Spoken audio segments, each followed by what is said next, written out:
Um, it's my pleasure to introduce our collections manager, Solange Russek, who, along with Sherri and Leif Ortegren, will be sharing the hopes, dreams, joys, and heartaches of one California pioneer family, the Lewises. And if you have And good morning. Thanks for joining us today. I'd like to call this more show and tell, because when I start talking about collection, I can't shut up about it. And so it was challenging for me to keep this within 45 minutes versus a week, because I could keep going there. So in other words, this is going to be an amuse-bouche than a 15-course meal, in other words. And I'm trying to do this presentation in the angle of Elizabeth Bodwell Lewis's. So we're not going to talk about her husband JB coming here. We'll mention him and have some readings from his journal that I think is important to know of his journey to California from New York. But we want to make this Libby's story. And I want to thank Sherri and Leif for lending us their voices to be Libby and JB. Thank you. So let's get started. So first, I want to acknowledge Barbara Webster, who has donated these collections. She was going to join us today, but unfortunately had a medical emergency, so we're just going to send some good thoughts for her. Barbara has been working on her family's collection for almost 40 years. She transcribed 1,400 letters, which we're all going to see today. No. And so Barbara, great photograph of her for her 90th birthday last year, graduated Petaluma High School in 1951. And who is Barbara Webster? Well, J.B. Lewis is her great-great-grandfather, which is why we were able to get this incredible collection that she's preserved for us. So, and most of you have probably heard J.B. He had a dime museum, had the ranch, and so he will come into the story a little bit more, but let's get to know Libby. Oops. So Libby was born in Farmington and died in Petaluma in 1886. I'm not going to run down the whole family thing, but her brother, Charles Augustus, also came to California and also bought a ranch in Lakeville. She was educated at Miss Porter's School for Girls in Farmington, Connecticut, founded in 1843, so she had been there just when it opened up. It was an elite female, privately funded educational institute. Its original mission was to train young girls to become useful Christian wives. She lived with her mother's sister, Clarissa Buck Wadsworth, who ran a boarding house. Her mom died at an early age for Libby, so she came and stayed with Aunt C, as mentioned in some of these letters. The men in her life, obviously John Bacon Lewis, born in Northumberland, New York, died in Petaluma in 1909. They were married February 2nd, 1848. Their first son, John Bacon Jr., survived almost 18 months. And then the surviving son, Charles Wadsworth, stayed here in Petaluma, had a shop, which we could talk about later, and also passed away here in Petaluma. So we have a long-distance romance in the 1840s. He was in Schuylerville, she was in Farmington. And in today's highway, that's 162 miles. I mean, so long distance. But how did they see each other? Well, the New York and New Haven Railroad opened up in 1848, so that made some of their later courtship easier on that. And J.B.'s sister Catherine married William Dement, who was the treasurer of the New York New Haven, so hopefully they had a family discount. So, January 24th, 1848, gold found in California, and I was looking everywhere for headlines. This is the only thing I could find in the California newspaper in March. So, just subtle about a gold finding. Then I wanted to find newspapers of Farmington, which Farmington didn't have their newspaper until 1890. I called the library there and they found one article. Now, almost a year later, in December, that gold was found in California. Because I was trying to find, what did JB read? to get him to have gold fever to come here. So it had to be one of these little articles here. So with that, JB and 29 other men started the New York Union Mining Company. They were going to come here and set up business and go and find the riches of California. And besides the members of the New York Mining Company, JB's brother-in-law, George Beeman, also came with them, William Beeman's half-brother. And then I read in one of Barbara's letters that one of the uncles of William Beeman partially funded this trip. So it wasn't that JB saved for this, but somebody actually funded this for him. And so now, February 49, emigration to California, and you can see J.B. Lewis's name right there. So, the New York Mining Company. And obviously there was another Dutchess County mining company as well, so everybody wanted to get in on the act.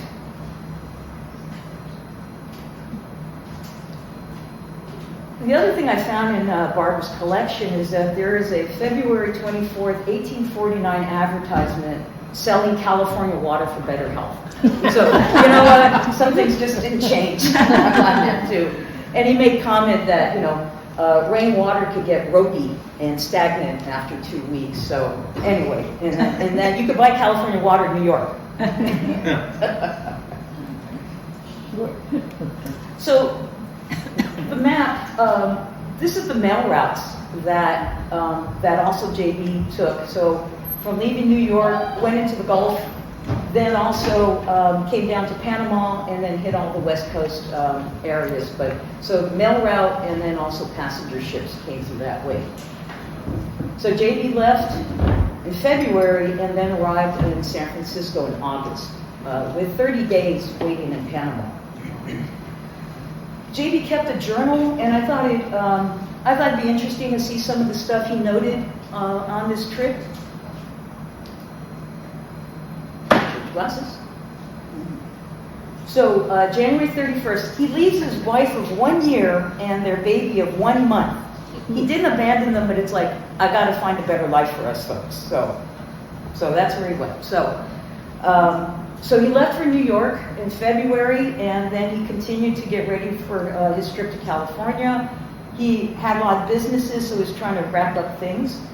In February 10th, he went to Staten Island to practice with carbines and pistols, because they were coming out to the west. Tuesday, he bought a hat. Then Friday, the 23rd, they left New York, and at 12 o'clock, and sickness commenced, nearly all seasick, steady with a steady blow of wind. So this continued to the 24th, everyone still seasick, casting up their accounts.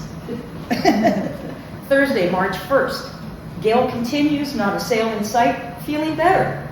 March 2nd, gale continues, weather still cold, 3 sails in sight, killed a pig.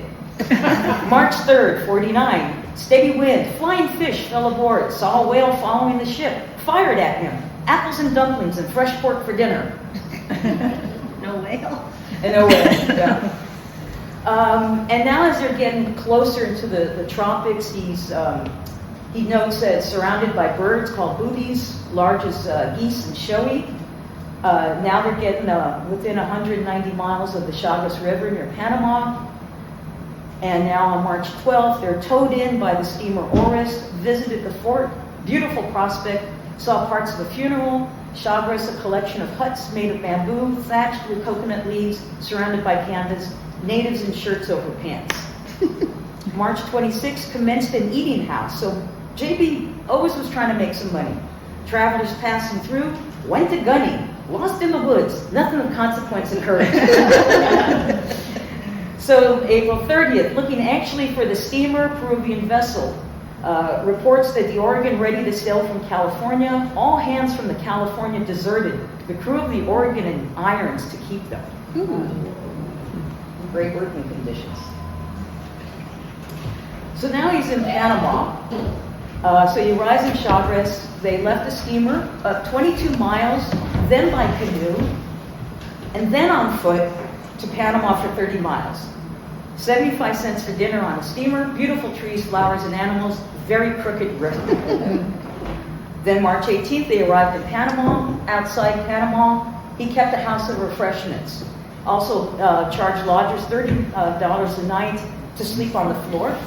John cooked outside, hasn't shaved since leaving New York. 2,500 waiting passengers to San Francisco, lots of gambling. And there's the Chagas River, drawn by JB. I could have given you a map, but I think this was nice enough. Yeah. All right. And just a few more things, the traveling conditions. They originally were going to ride on the brig Josephine, but they found that very old and rotten and actually demanded their money back. They threatened the ticket agents and they got their money back. But she was very old and rotten, and they kept water in old oil caskets. So, then May 20th, they left Panama for San Francisco. Food on ship, pretty hard. Coffee for breakfast, tea for supper with hard biscuits, sometimes moldy, sometimes have to nail it down to keep it from running away. Hardtack each day with bean soup for dessert. All food was prepared in the same big pot. Fish now and then, have not seen any mermaids yet. And so his diary entry, they are stuck now at the mouth of the bay. It's not the Golden Gate yet.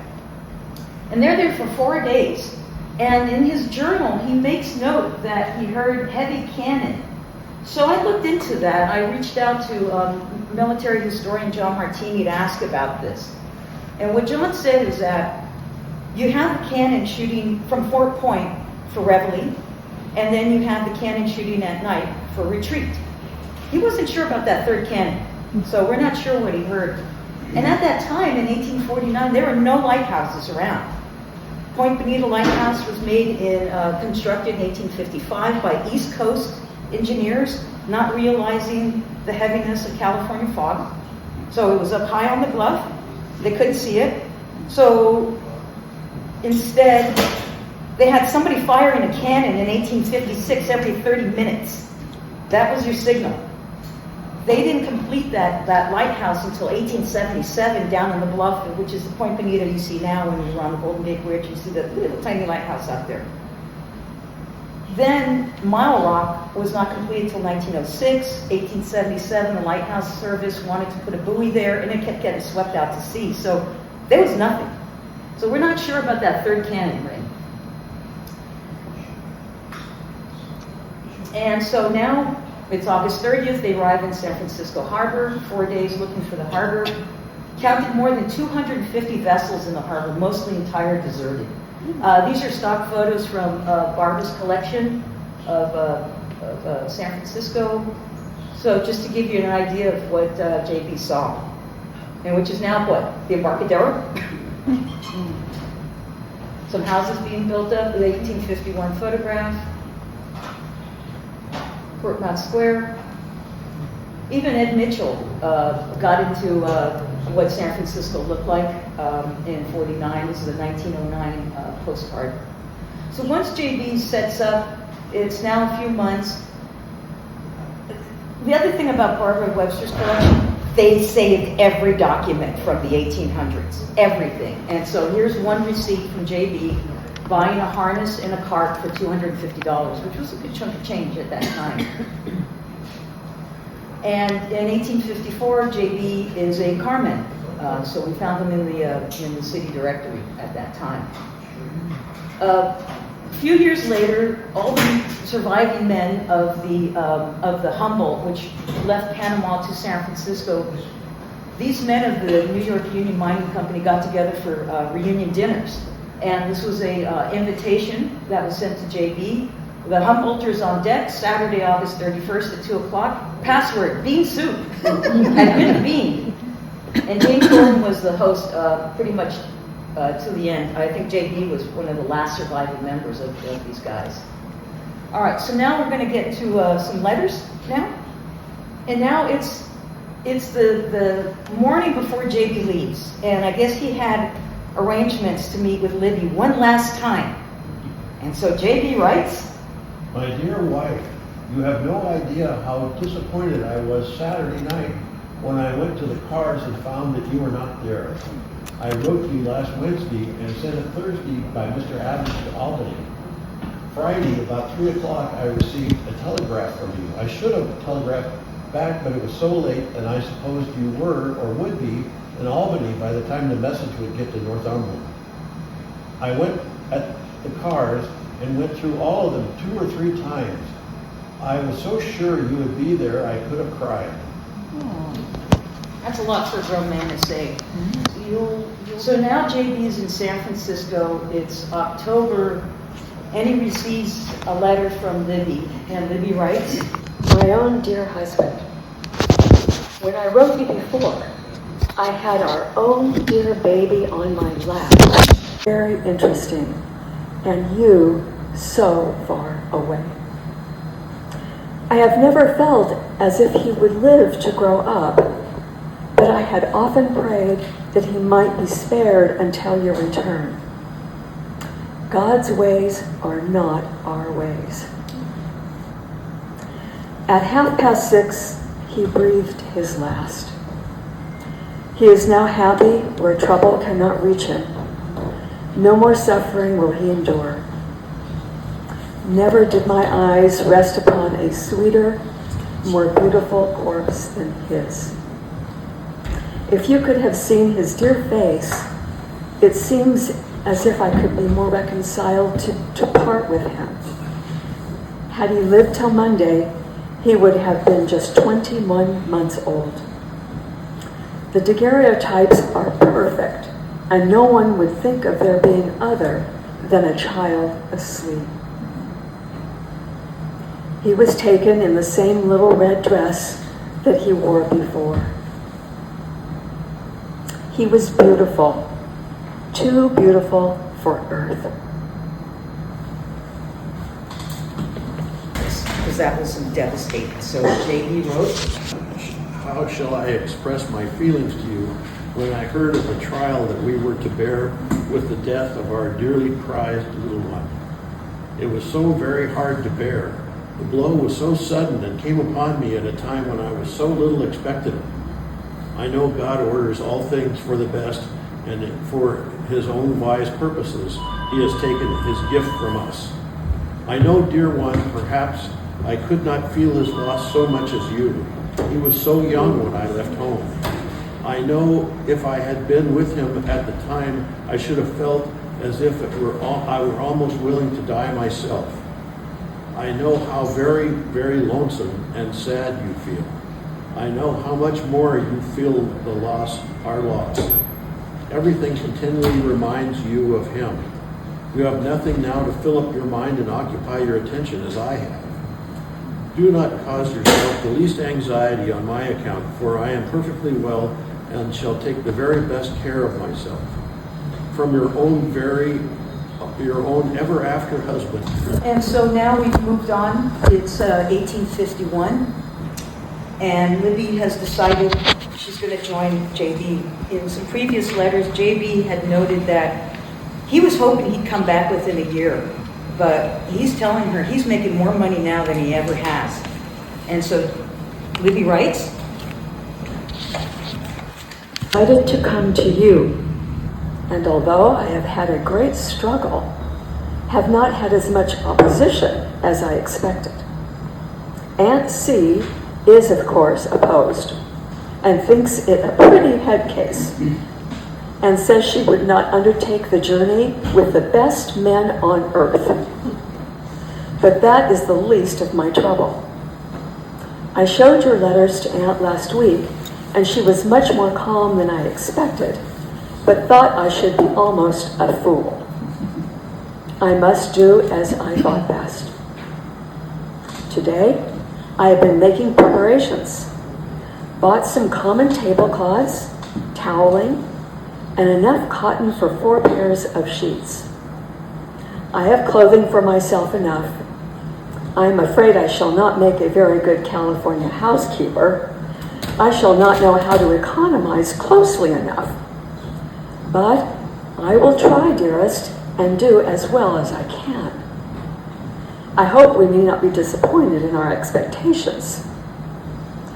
I wish I was with you now. It seems as if I could not wait to see you, but I must not make too many calculations. From your own affectionate wife, Lizzie. Libby has her bureau and her belongings on the clipper ship Comet, which is going ahead of her. This is now the route via Nicaragua versus the Panama route.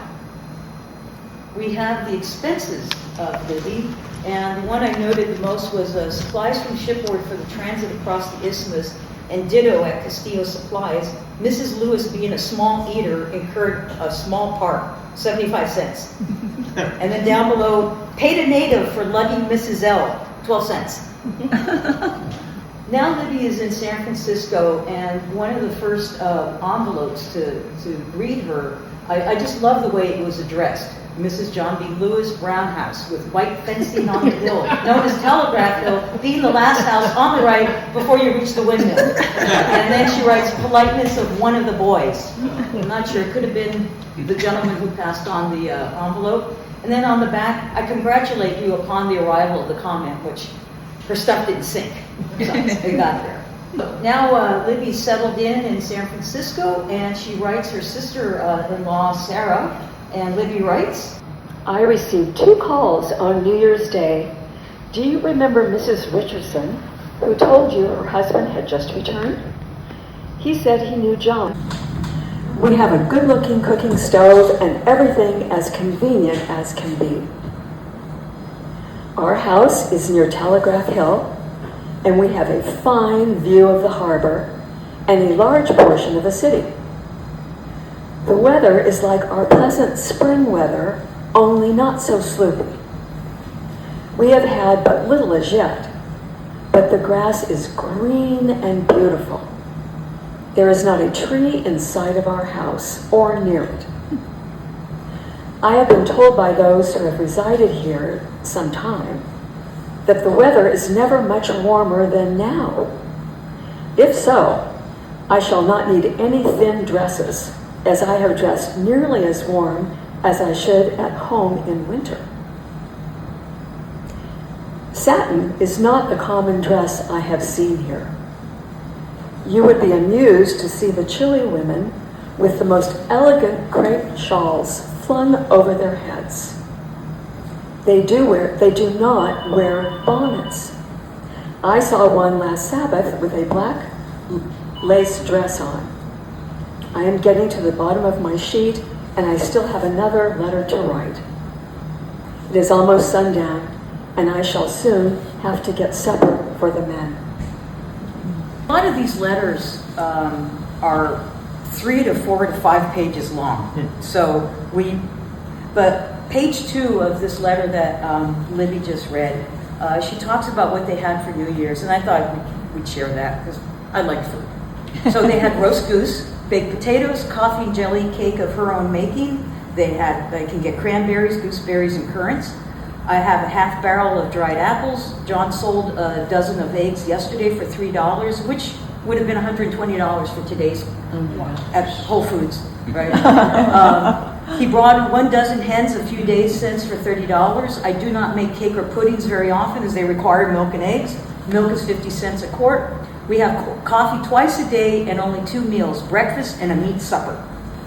And now Libby's brother, Charles, who he eventually makes his way, he's taking the long route, and we'll get to him in a second.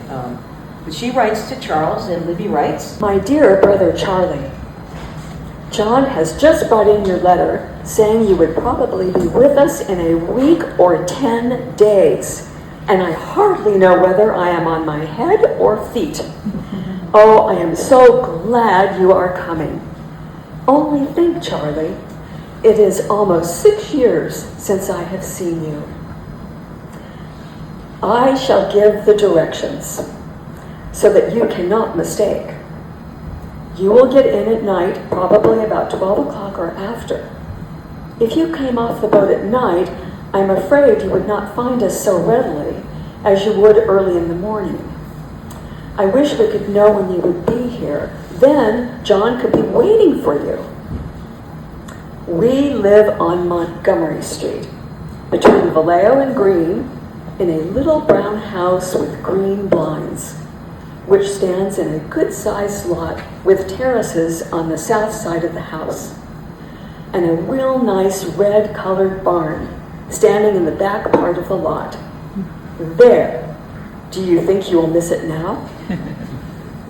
If you have any difficulty in finding us, inquire at DeWitt and Harrison's store. They are on Sansom Street near the corner of Pacific. John cards for them. I think you cannot miss. Goodbye for the present from your own affectionate sister, Lizzie. Her brother Charles, so he took the overland route, but how he got to Guatemala to take that photograph, that's quite the detour. But he also ended up buying a ranch over out near Lakeville, and I just couldn't help. I had to put this picture of him in his little birthday suit as an older gentleman with his little paper hat. And that was taken at the Lakeville Ranch. This is the map where they are in San Francisco, over on Montgomery Street, between Vallejo and Green. And oh look, there's a receipt for the house for $643.75. So now it's January 9th, 1854. Don't know if Charles ever made it on that first visit, but Libby writes, My dear brother Charlie, John has just brought in your letter saying you would probably be with us in a week or 10 days, and I hardly know whether I am on my head or feet. Oh, I am so glad you are coming. Only think, Charlie, it is almost 6 years since I have seen you. I shall give the directions so that you cannot mistake. You will get in at night, probably about 12 o'clock or after.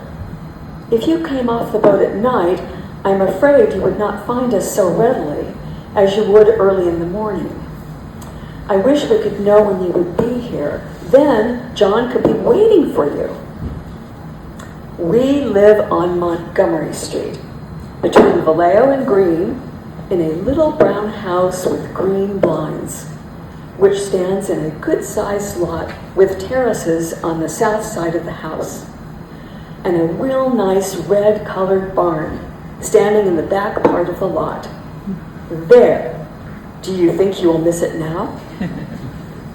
If you have any difficulty in finding us, inquire at DeWitt and Harrison's store. They are on Sansom Street near the corner of Pacific. John cards for them. I think you cannot miss. Goodbye for the present from your own affectionate sister, Lizzie. I love the part when they say we're getting old. Libby was 28 and John was 29. And so now, still in San Francisco, JB had a few sisters, Sarah and Jenny. And things that JB was writing back home to was about the crime that was happening. This was before the vigilantes started in San Francisco. And the accounts that JB were telling them, people were just like, oh my God, where are you? So now Libby's writing back, and she writes to her sister-in-law, Jenny, and Libby writes, Dear Jenny, I do not feel one bit like writing, but I know when you see the accounts in the papers, you will feel anxious about us, but there is no necessity for it. Mr. King, the editor of the Bulletin, was shot last Wednesday by one Casey, a good-for-nothing Roddy and villain.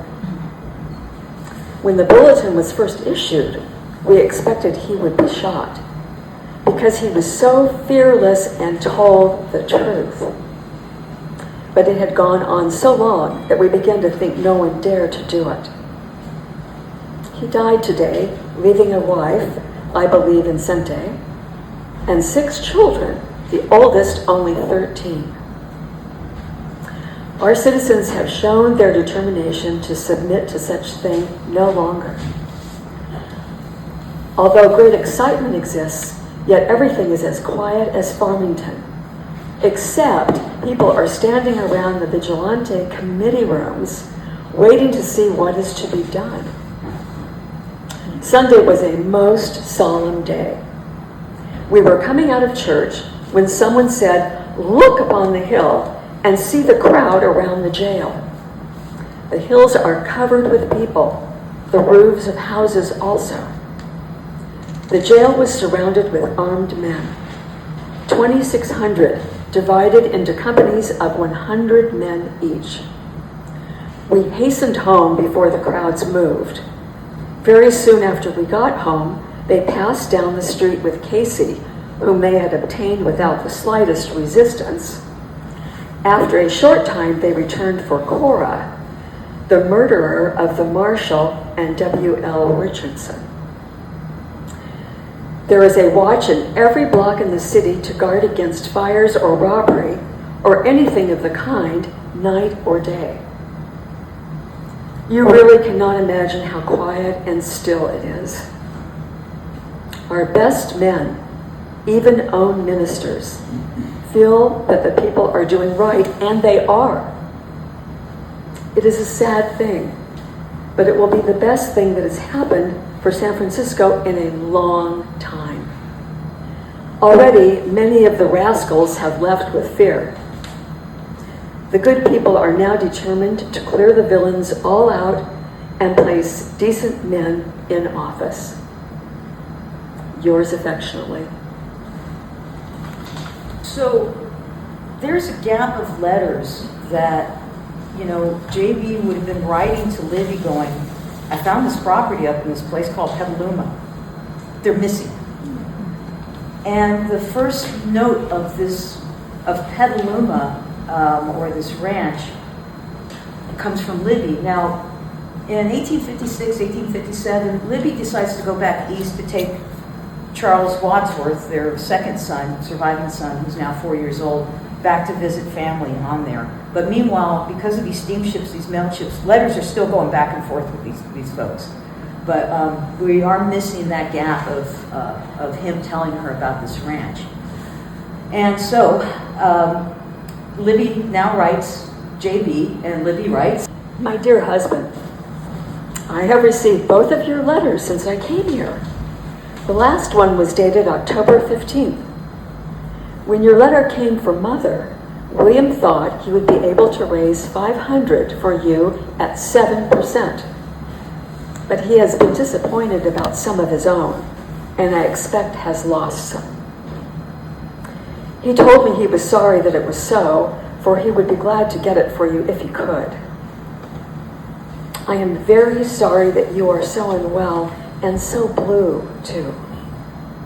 I know money comes very hard.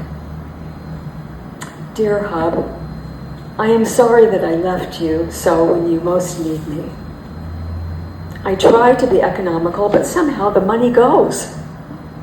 I keep an account of all I spend. I know it worries you to be so much in debt. I cannot bear to think of your selling our dear home in San Francisco, but you know best. But I think it would be foolish to sell it for $3,500. It certainly is worth much more than that. I hate to have you sell the ranch, for I should think you have done very well for the short time you've had it. Could you not sell the 80-acre lot, and would not that help you out of your troubles? I wish I was with you, dearest. I cannot talk to James as I would like to, for I know he would think it was just as he expected. So I shall put the best side out.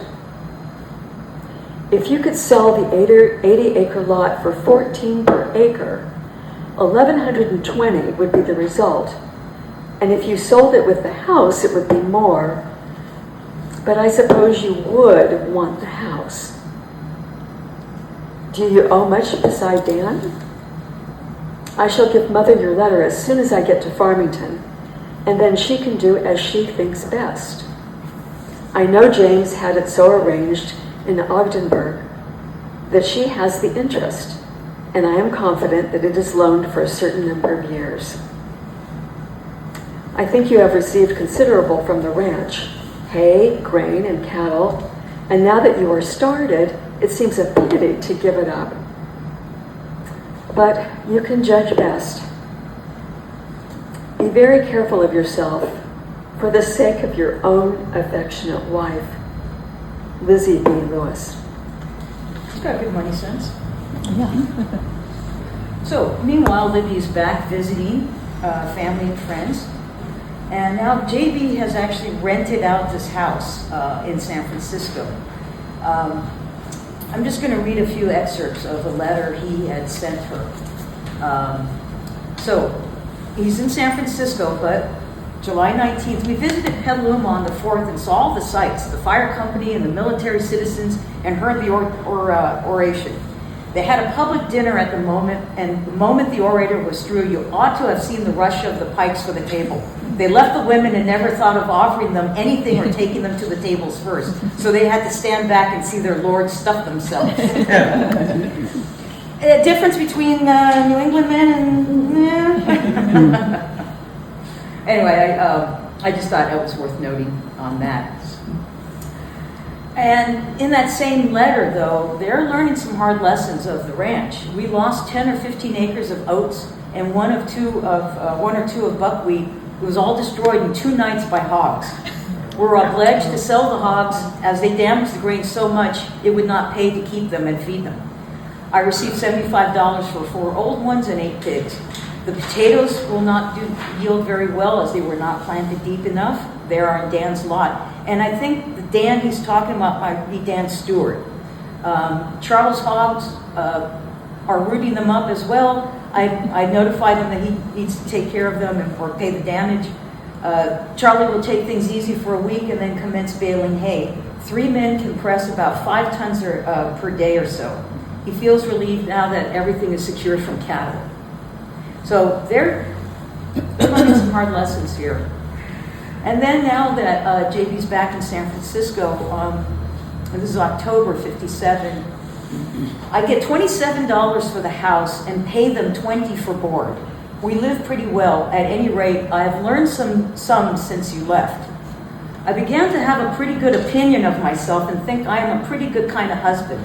Out of the 3 families that have had the house, not one of them has done the first thing about helping their wives. Not even splitting wood kindling, making fires, or bringing wood or water.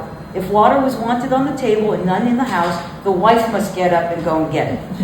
So JB really appreciates, and also JB did sign the 1877 petition for women to get the vote. So that's the kind of man he was. And so this is where their ranch is, where J.B. Lewis's ranch is, and then where his brother-in-law, Charles Augustus Bodwell ranch was. Photograph of J.B.'s ranch. And thank you, John, for letting us know where it's at. It's on the intersection of Browns Lane and Lakeville. And look, a floor plan of the house on Lakeville. All right. So as Libby was mentioning, you could tell she was not feeling good. She's tired. And again, there's a lot of letters that we did not receive back, but she wrote to family members of how she's beginning to get sick and suffering. And in November of 1866, Libby passes away, suffering from dropsy, which was edema. And so again, tragedy strikes. And so in a letter to JB's sister, JB writes, My dear sister, my home is broken up, and I can but mourn her loss, although I know that death for her was gain.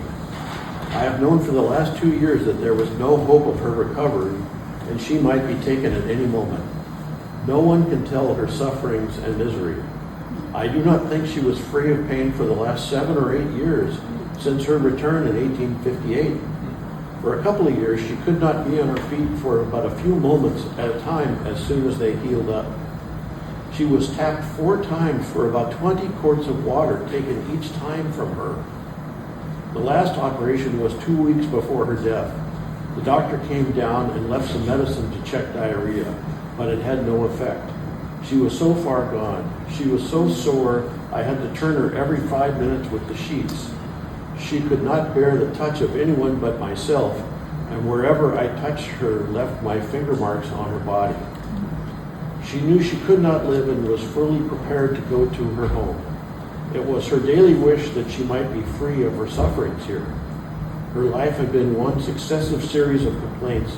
As soon as one attack was a little better, some other disease would set in and take her down again. During all her sickness, she hardly murmured or made any complaint except wish for death. Your own dear devoted brother, J.B. Lewis. What's that? Now, one of Libby's dying wish was that she wanted to be buried back in Farmington with her first son, Johnny. So JB took her body to San Francisco and put her in cold storage until the spring. And then made the arrangements to again take the ship back to Farmington where she is now buried. And just a little artifact, we don't have, but in Barbara Webster's collection at home, we have a lock of Libby's hair and this great little notebook that has hard pages on it that you could erase and keep writing on there. The image of there is the interior of the patent office in New York. We have a collection of dance cards, so the women's club, the German club, you name it, clubs would have a Thanksgiving masquerade ball, other dances, and JB attended all of these, which was great.